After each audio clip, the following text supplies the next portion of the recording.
Très bien. Donc, bonjour au dernier venu. Je vois qu'il y a Guy qui est connecté. Bonjour Guy. Il y a Toyini, c'est Franck, je crois, qui est connecté également. Bonjour à vous. Bonjour aux nouveaux venus. On démarre dans 2 minutes. On démarre à 10h05 exactement, 10h05 GMT. Le temps de laisser les derniers participants nous rejoindre. Et le chat est ouvert. N'hésitez pas à écrire vos localisations. Et on va démarrer très vite avec le petit brise-glace, le brise-glace de Régis Akothéon, avant d'enchaîner avec ta keynote, la keynote sur la thématique préparer la relève, l'art de bâtir des entreprises qui perdurent. Et ensuite, on va enchaîner avec une étude de cas sur comment Régis Akothéon a conduit avec succès le passage à témoin au sein d'une banque d'affaires en Afrique de l'Ouest. D'accord, Voilà. c'est très clair. Voilà le programme. Hop là. Très bien, ouais. Ça commence à venir, ça commence à venir. Très bien. Régis, on va démarrer avec le brise-glace, si tu veux bien. Bien. Ça permettra de faire venir les derniers venus. J'ai trois ou quatre questions. Je ferai au feeling en fonction de tes réponses, si j'ai rajouté une quatrième ou pas. Mais j'enlève mes slides. Euh, Est-ce que vous pouvez me mettre Régis en plein écran? Parce que c'est le moment de vérité. Je veux qu'on ait en plein écran pour les trois, quatre questions de brise-glace. Ah, c'est bon. Tu es en plein écran, c'est parfait. OK. Alors, on démarre avec le brise-glace de Régis. Régis, trois questions pour toi. Quel est le mot, un mot, qui te décrit le plus? Pragmatique. Tu veux développer un peu pourquoi ce mot? Parce que à chaque fois que je me lance dans quelque chose, je veux savoir s'il y a un but à cette chose-là. Et s'il n'y en a pas, parfois ça me met dans des situations qui peuvent me faire paraître distant, mais c'est juste parce que s'il n'y a pas de but, pourquoi se déranger? Pragmatisme. Très bien. Ben, du coup, la deuxième question que je te poserai, c'est quelle est la principale leçon que tu as apprise durant ton parcours? S'il y a une leçon que tu retiens, voilà, qui t'a marqué. Waouh. La principale, hein. Ouais, je Mhm. dirais, il y en a beaucoup. Bon, si il faut en trouver une, euh, je dirais qu'il faut avoir de l'ambition pour. Je pense qu'il faut avoir de l'ambition pour les autres.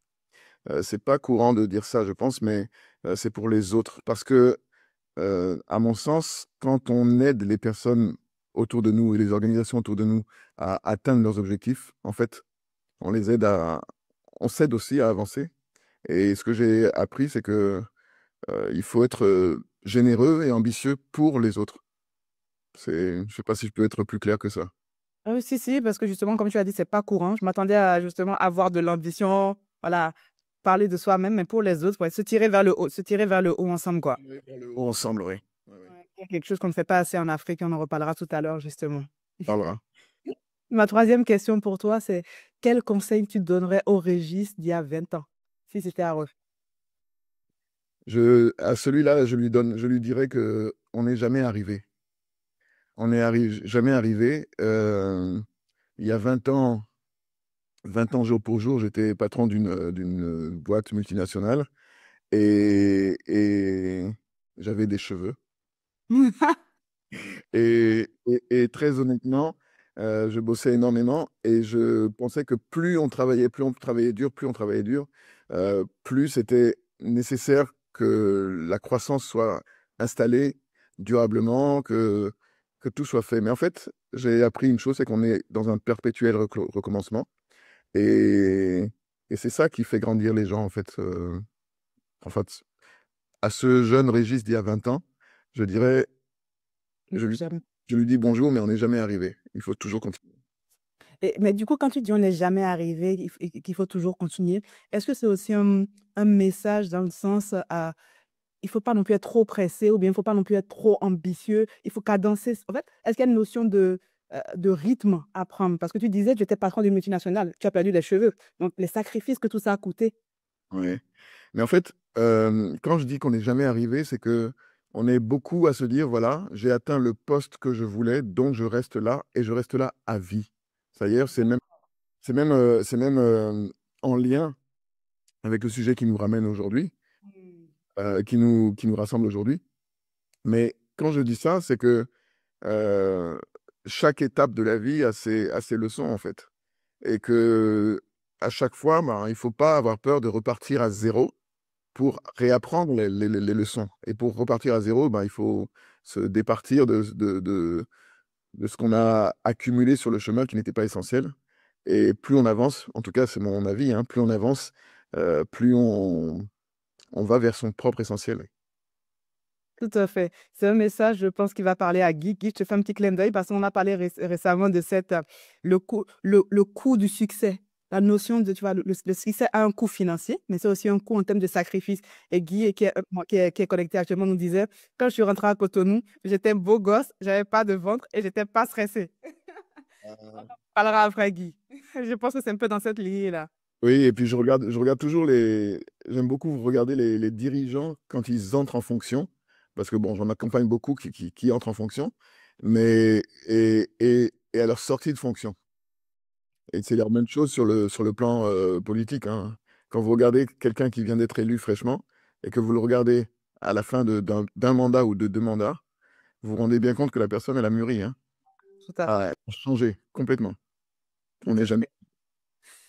Non, non, très bien. Et ma quatrième et dernière question pour toi. Si tu étais un animal, tu serais lequel et pourquoi? un cheval. Ah ouais? Et pourquoi? Parce que j'aime beaucoup cet animal-là. Je trouve il est racé, il est design, il a de la force, il a du galop et il est en connexion avec, enfin, il est en connexion avec il choisit son rythme en fait. Il choisit son rythme, mais en même temps, il est surtout en connexion avec son cavalier. C'est un miroir de son cavalier. Et c'est un peu le métier que je fais. M'accompagne.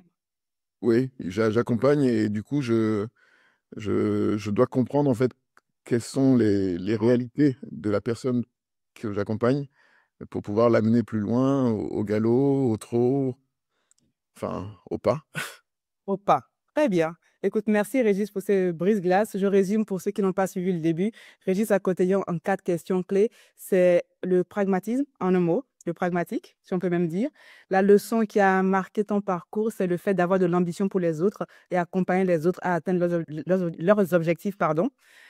Si c'était à refaire, il y a 20 ans, tu dirais au jeune Régis qu'on n'est jamais arrivé. Voilà.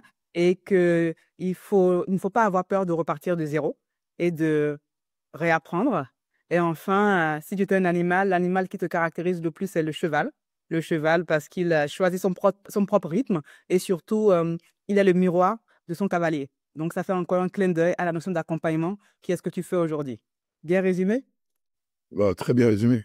Parfait. Merci Régis. Bonjour mesdames et messieurs. Je suis Raodat Aminou. Je suis la fondatrice d'Entourage. Merci d'être avec nous ce matin. On va démarrer sans plus attendre la masterclass pour laquelle vous êtes avec nous. Je partage mon écran. Est-ce que tu vois mon écran, Régis? Je vois très bien. Très bien. Donc, merci de t'être prêté à cet exercice. Ah, peut-être une dernière question, Régis. Un petit mot sur Entourage. Oh. Alors moi, je trouve que c'est un projet qui est magnifique. Magnifique parce que, justement, c'est pas parce qu'il a écrit que c'était un projet ambitieux pour l'Afrique, mais c'est parce que c'est un projet qui, à mon sens, permet de dire qu'il y a des experts dans leur domaine sur notre continent et que notre continent, il est vaste, c'est vrai, mais que ces experts-là sont à la disposition de tout le monde. Et c'est un projet que je trouve très intelligent. Bravo à toi et à ton équipe, Raoudat, parce que euh, il y a beaucoup de gens qui imaginent des projets, mais ils imaginent souvent pour eux-mêmes et jamais pour mettre des gens en connexion. Et je suis bien placé pour dire que tu sais mettre les gens en connexion. Merci. Merci Régis pour cette gentille mot sur Entourage. Mesdames et messieurs, Régis a très bien introduit l'initiative qu'on est en train de porter. Je dis on parce que comme il a dit, je suis la fondatrice, mais il y a une équipe derrière et c'est un réseau d'experts avec lesquels on avance.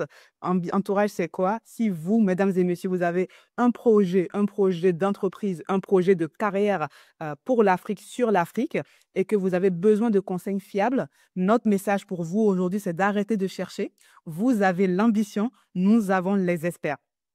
Avec Entourage, on est en train de mettre en place un mouvement d'utilité et d'excellence avec comme mission de démocratiser l'accès à l'expertise de premier plan en Afrique. Là, je vous ai fait un petit échantillon de visages de personnes que vous connaissez certainement, d'experts qui ont rejoint notre réseau, qui nous font confiance, qui sont d'habitude inaccessibles, mais qui sont là aujourd'hui à nos côtés pour vous aider à accélérer votre trajectoire en Afrique. C'est des experts devanciers, c'est des personnes qui ont rencontré les mêmes problèmes que vous et qui aujourd'hui sont prêts à vous partager les clés de leur succès et même parfois de leur échec et vous éviter de faire les mêmes erreurs. C'est des experts qui sont des décideurs. Il y a beaucoup de chefs d'entreprise qui peuvent aujourd'hui, qui sont en position de vous apporter des opportunités professionnelles si besoin.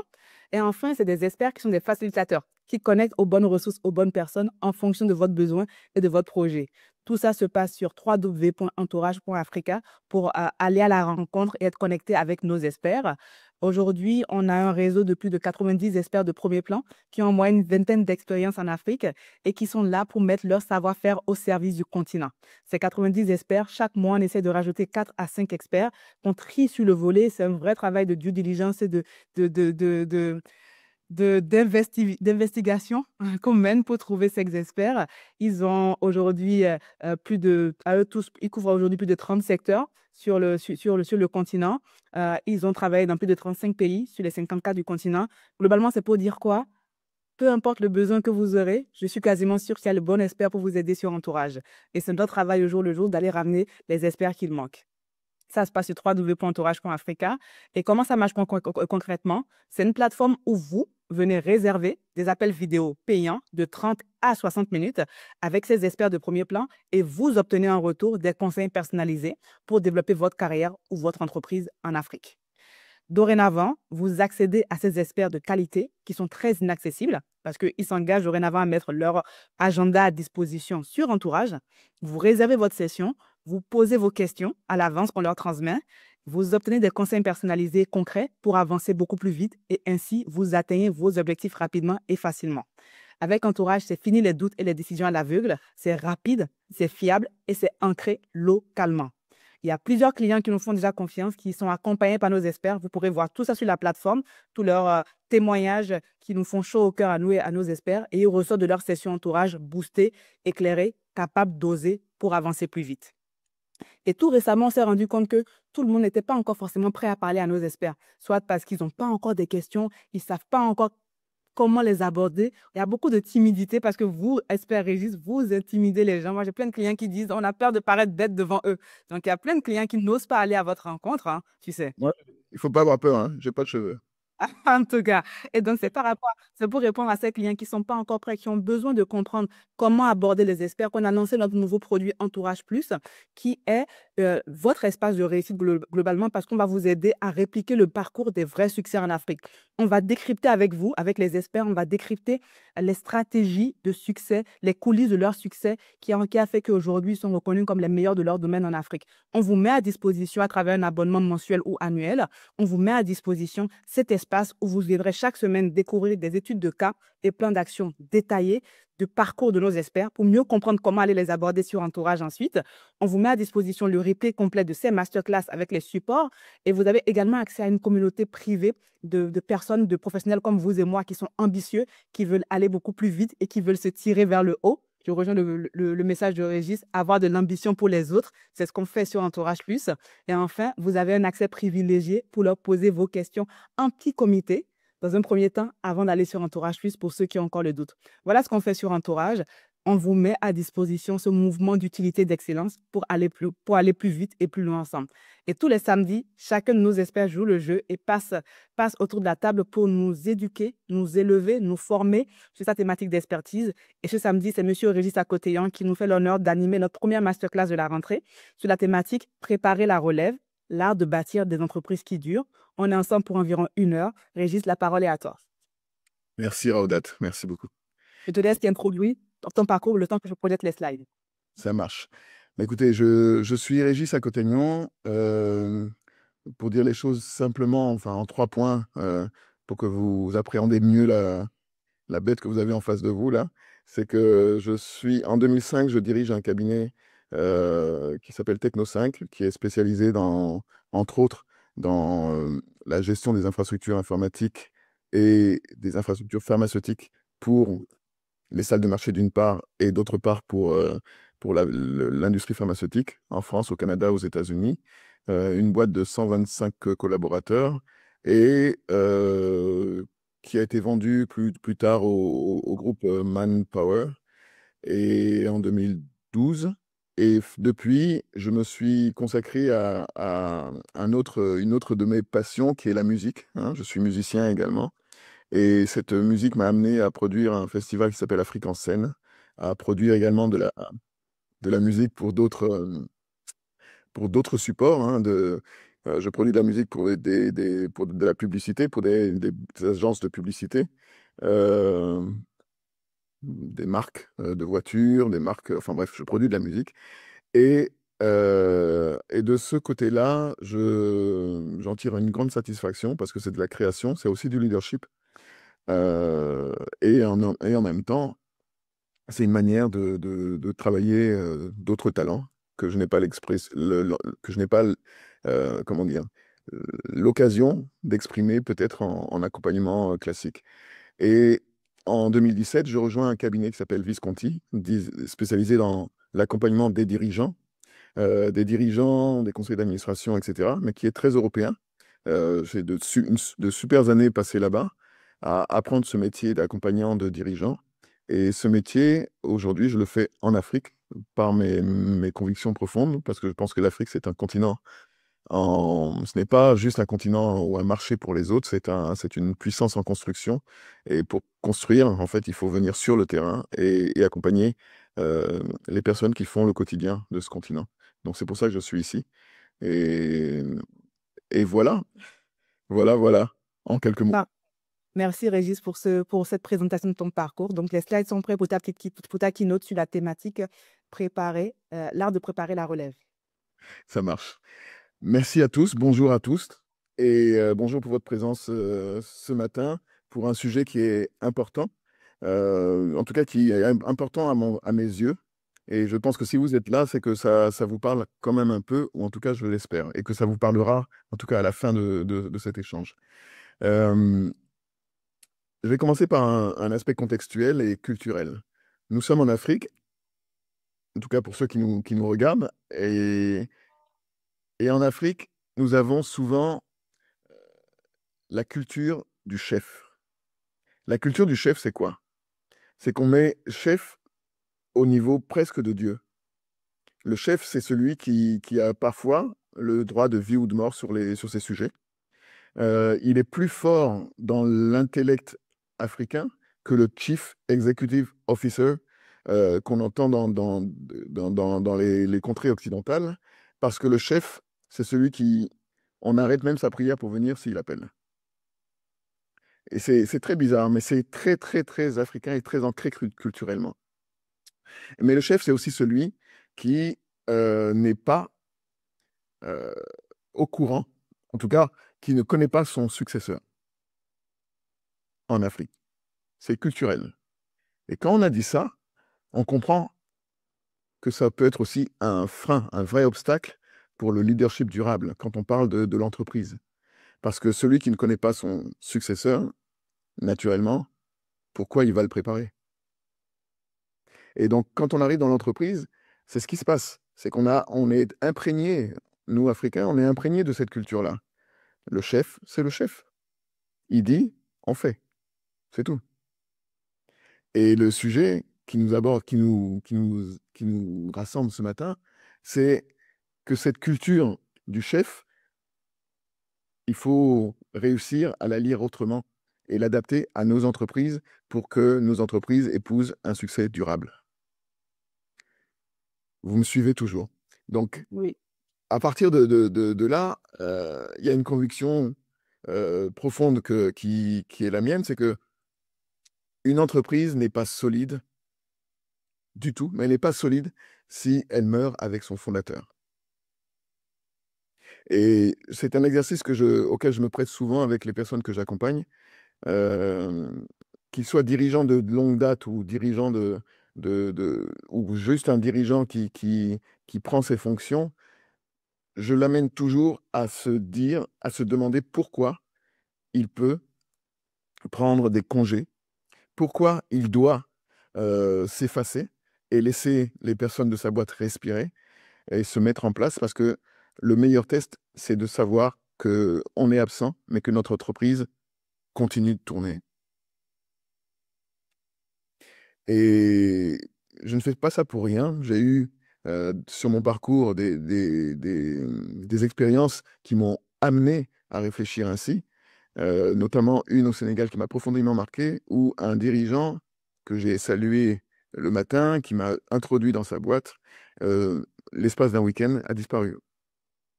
Sa boîte est tombée, mais vraiment, quand je dis tombée, c'est des milliers d'emplois disparus, des familles brisées, un rêve totalement brisé. Pourquoi?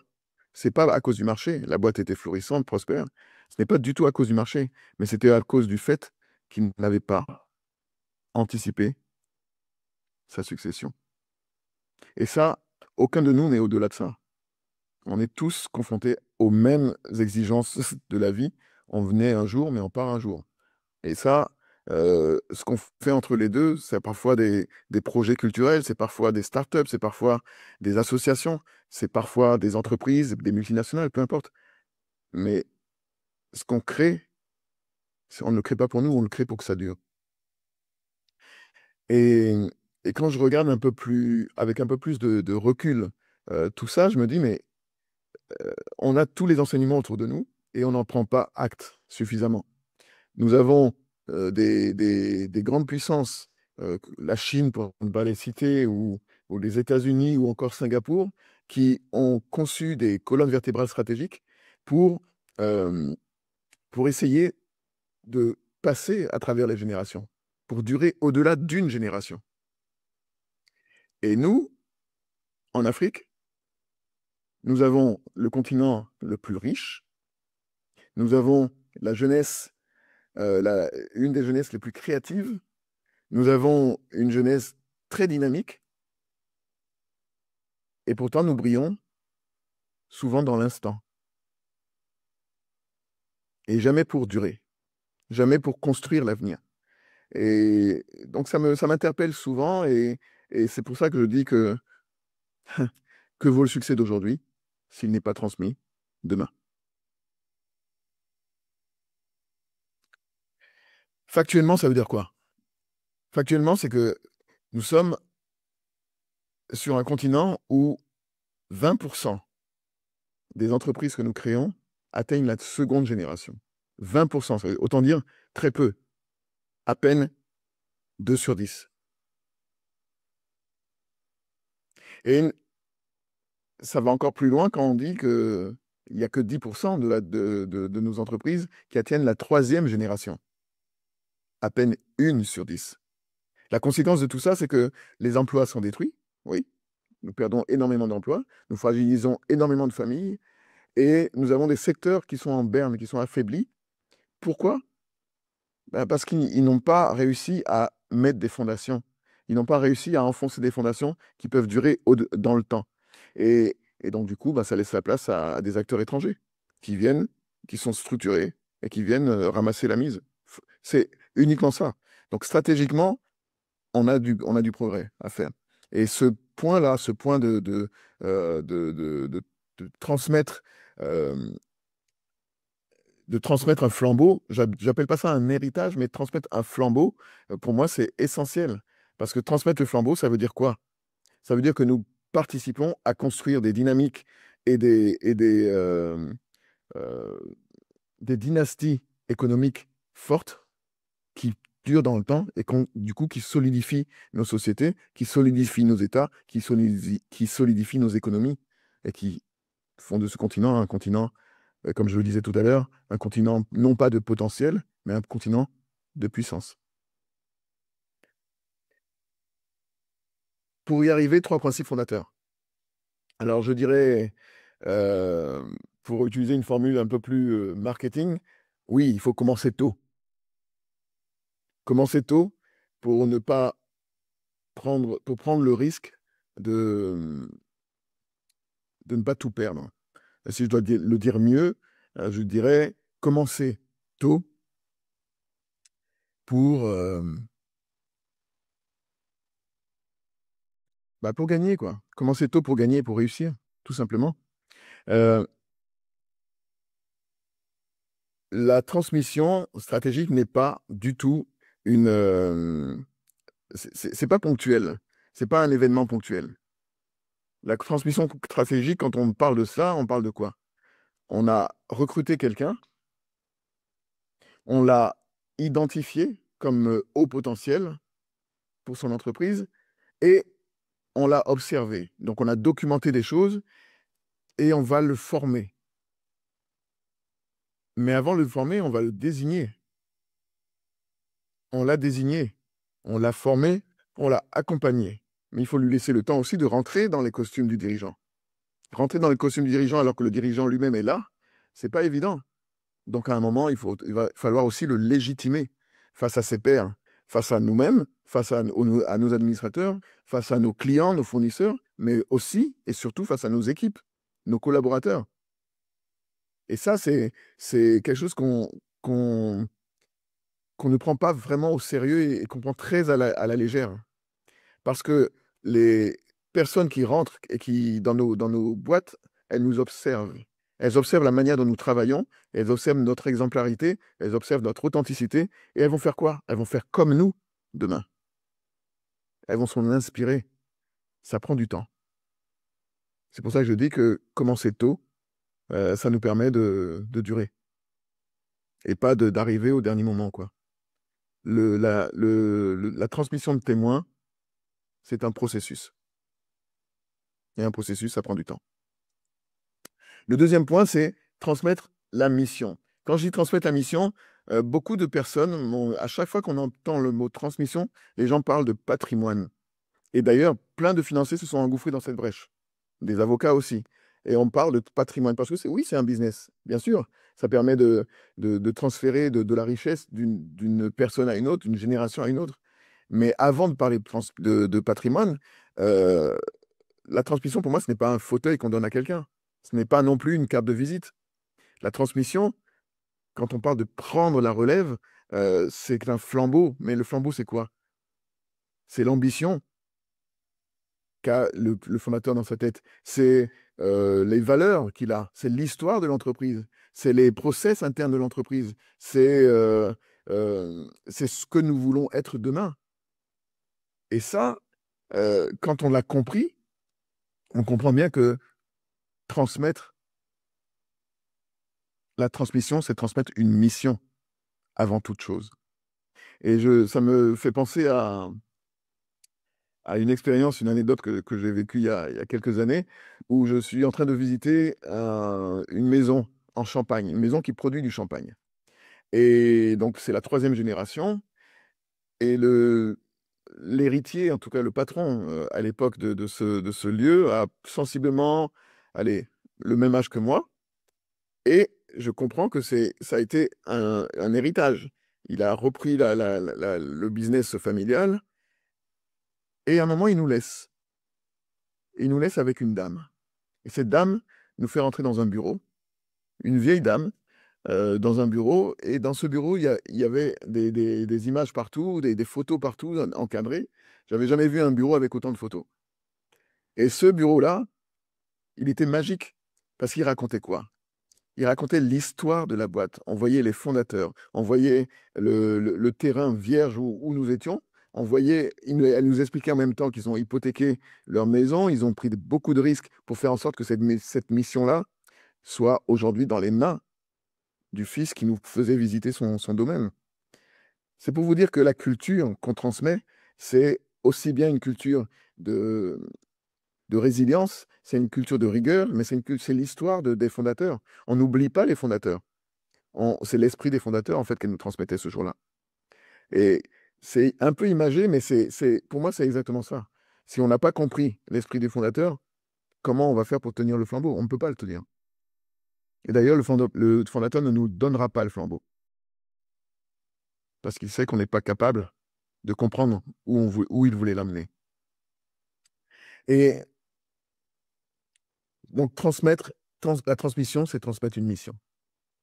Et le dernier point, c'est que euh, je dirais que le dernier principe, c'est que il y a bien sûr le chief, il y a le successeur, Mais il y a aussi, et au-delà de ces deux-là, il y a la vision.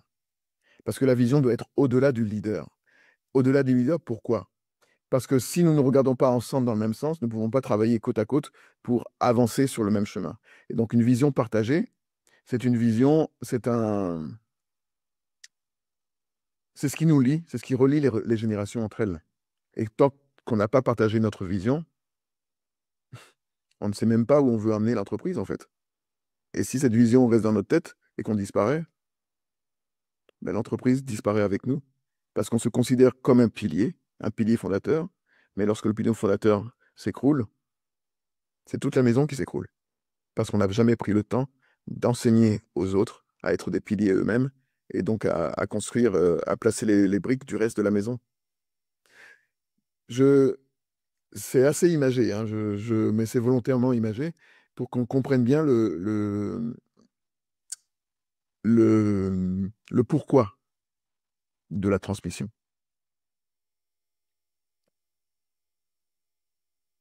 Disons les choses simplement. Je vais m'adresser aux dirigeants qui sont derrière ce petit point vert là que je vois. Euh, je vous demanderai juste de vous poser une question. Qui, à qui transmettez-vous ce que vous accumulez aujourd'hui?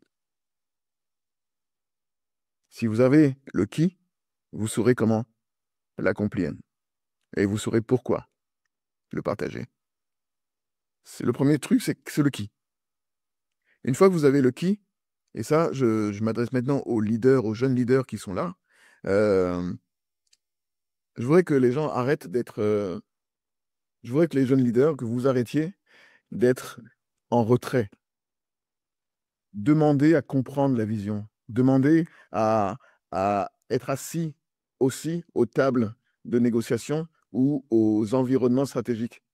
Demandez, impliquez-vous, parce que personne ne vous donnera le flambeau si vous n'avez pas envie de le prendre. Donc, demandez-le. Et je m'adresse aussi aux femmes, parce que dans mes accompagnements, il y a beaucoup de dirigeantes femmes qui sont là et qui sont pétries de talent. Et au moment où il faut, elles gèrent des projets énormes au sein des entreprises, mais au moment où il faut prendre les rênes, pourquoi on les oublie? C'est une question profonde. C'est culturel encore, parfois, mais c'est aussi parfois parce que ben, beaucoup de femmes sont perdues dans ce qu'on appelle ce syndrome de l'imposteur, qui fait qu'on n'a pas euh, l'impression de mériter la place qu'on a.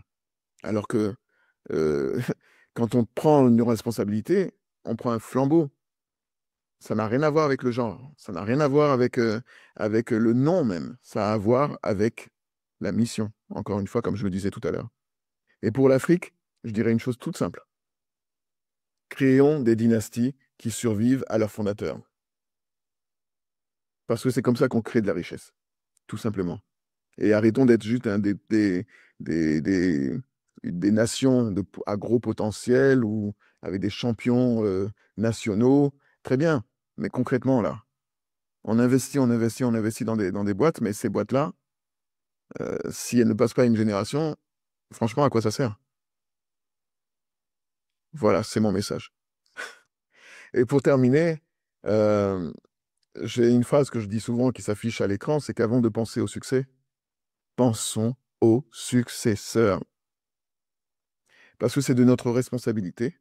C'est de notre responsabilité de créer, de parler au-delà des générations et euh, de faire en sorte que l'Afrique ne soit pas perçue, encore une fois, dans l'instant, comme on dit chez moi au Bénin, Sochaducha.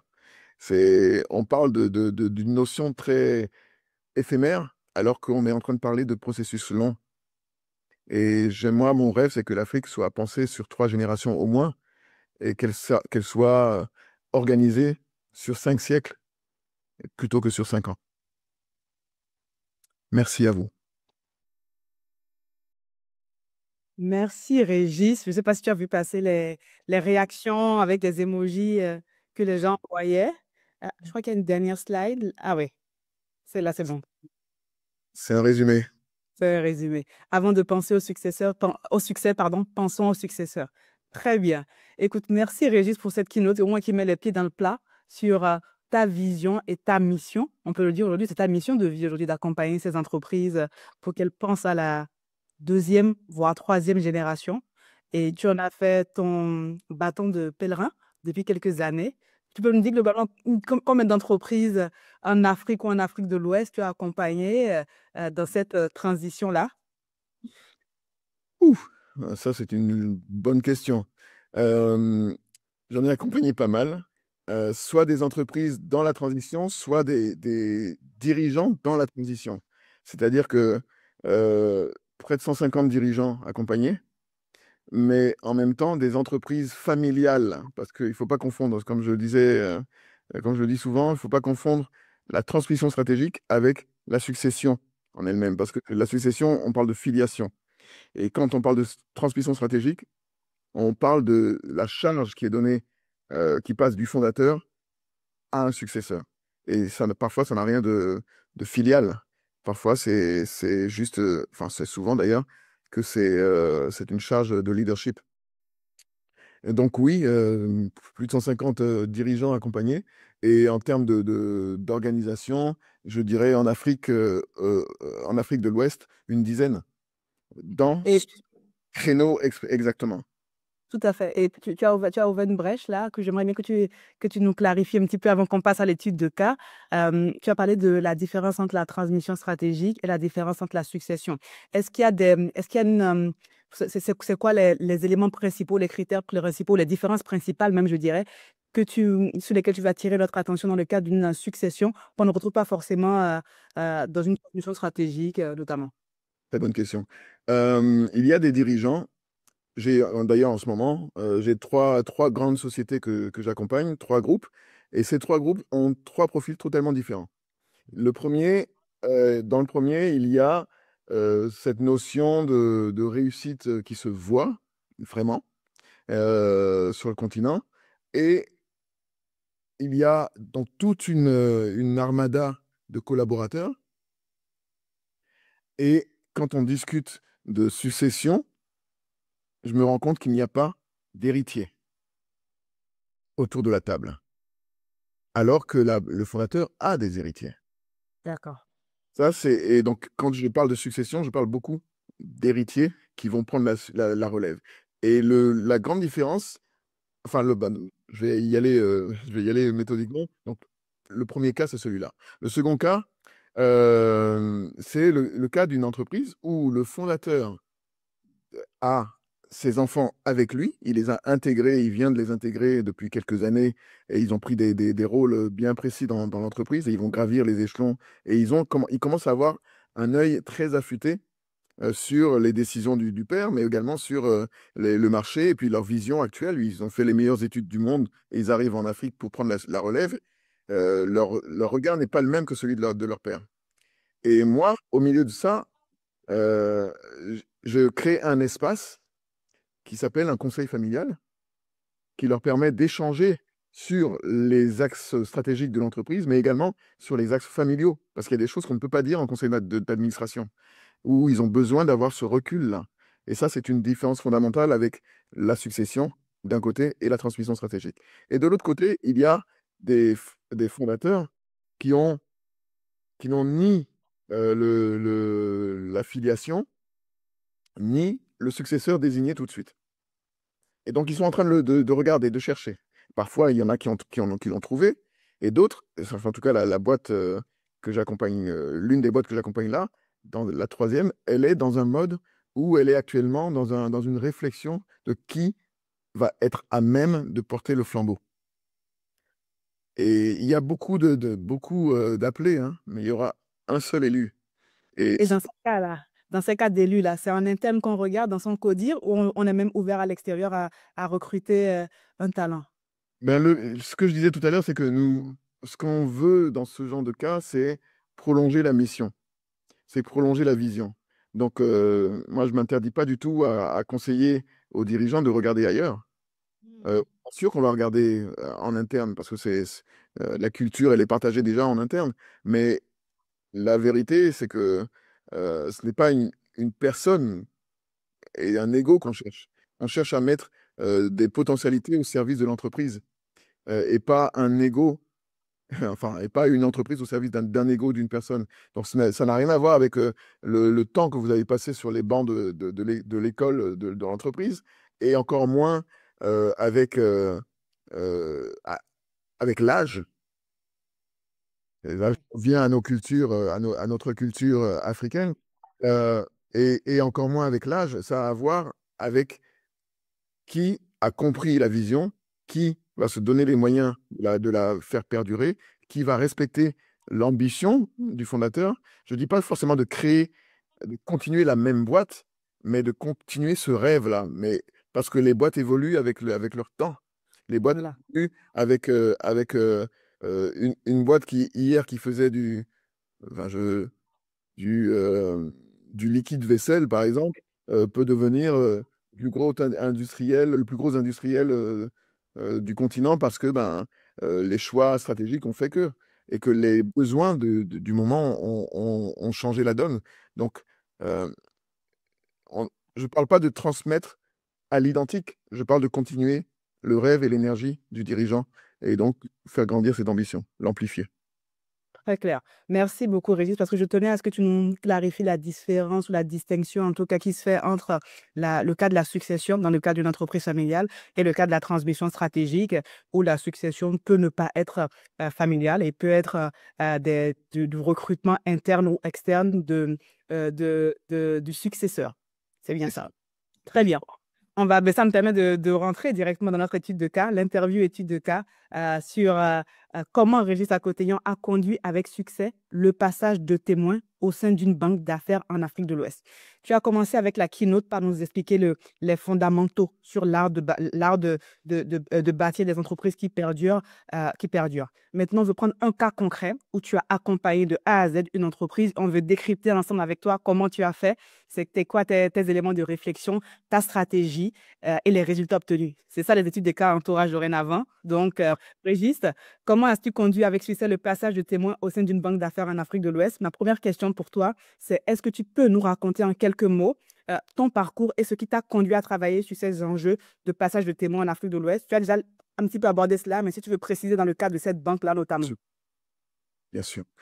Alors, Hello, vous avez aimé ce contenu? Vous voulez voir la vidéo complète de l'étude de cas associée? Rien de plus simple. Cliquez sur le lien Entourage Plus dans la légende de cette vidéo pour rejoindre notre offre premium. Avec Entourage Plus, dorénavant, vous accédez au replay complet des masterclass, les études de cas réels, les plans d'action, les outils pratiques de nos experts. Vous avez également accès à notre communauté privée ou des connexions stratégiques avec des professionnels ambitieux comme vous. Vous avez également accès aux sessions de mentorat live, un petit comité avec nos experts pour leur poser vos questions et bien d'autres avantages réservés uniquement à nos membres premium. Ne restez plus spectateurs, passez à l'action dès maintenant avec Entourage Plus et donnez un vrai coup d'accélérateur à votre carrière ou à votre business en Afrique. On vous attend de l'autre côté.